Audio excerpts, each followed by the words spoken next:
What has 3D printing got to do with woodwork? Nothing. Well, actually it has. You can get a material called laywood and replicate wood out of plastic and make wooden plastic gnomes 24/7. No, that doesn't interest me, as I prefer real wood. But what does interest me is that a 3D printer is a tool just as much as the woodworking router is a tool. And when I was first introduced to the router back in 1974, I turned it from a tool designed for cutting grooves and rebates to the most versatile tool in the woodworking workshop. Now, 3D printing interests me as something to play with, to find out what it can do, especially with the new materials that are developing. And then I'll decide what to do with it. But I have to admit, at the back of my mind, I'm thinking of jigs and components for woodworking tools, and maybe components for furniture and acoustic guitars. I have an idea for a guitar bridge with individually adjusted string saddles, just like on an electric guitar, but not yet available on acoustic guitars. Well, I visited the London 3D printer show at the end of last year, and amongst the big names in 3D printing was a Polish startup company offering a very reasonable priced entry-level printer. So I took the risk in ordering from outside the UK from a company hardly established, but the build quality and sample printouts looked very impressive at the show. Now, rather predictably, the company was swamped with orders, and I waited nearly 3 months for my printer to arrive, somewhat dubious that quality control might suffer under such rapid expansion of the company. Now, I'm totally new to 3D printing technology. In fact, I can't even use CAD. I use pen and ink.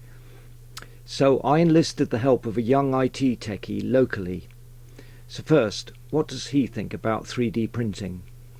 Printing small pieces for things like TVs or electrical components, maybe pieces for furniture, anything like that is the first step. Eventually they'll be able to print PCB boards as well, so electronic components, live electronic components for other things that you could imagine, anything in the house that's useful. That will be the next step, I believe. Very small control boards for anything you could imagine. Very good for keen hobbyists, as they can, especially the clear model, as you can see it running. So at the moment it is more so of a gimmick, but I don't think that's the case for very long. That's just the case for the moment. Well, I would not have been able to set up or use the printer without the help of James, as I experienced problems with the auto home vertical stop malfunctioning and parts crashing into each other, and also not knowing, because it wasn't in the manual, which machine to set the software to. So the problems might have been related. The Cura software I notice is used in the market-leading Ultimaker. So I was a little surprised to find the print command box constantly freezing, and nothing to do with the Omni printer itself. And I do like the printer's onboard control unit. The printer can operate as a standalone unit, and for calibrating I reckon that's essential to control from the machine itself. When it comes to setting up the OMNI3D Pi, there is a large amount to consider.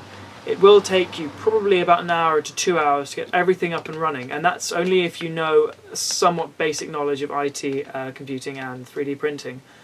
We eventually got the printer working, and also we got the filament to extrude through the print head, which was initially a bit of a problem. And it's interesting to note the generational differences, that whilst my first printout was the sample cabinet handle, James built some kind of toy spaceship.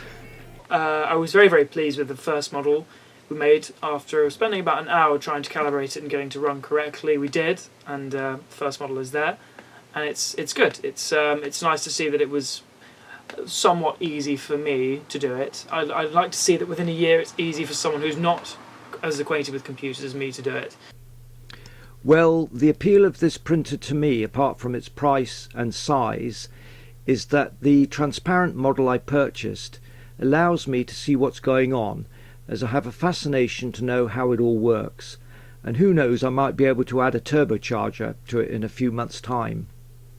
What really interests me is exploring some of the new materials filaments, such as flexible rubber type filament and glass, and also playing around with the settings to create interesting textures with these materials.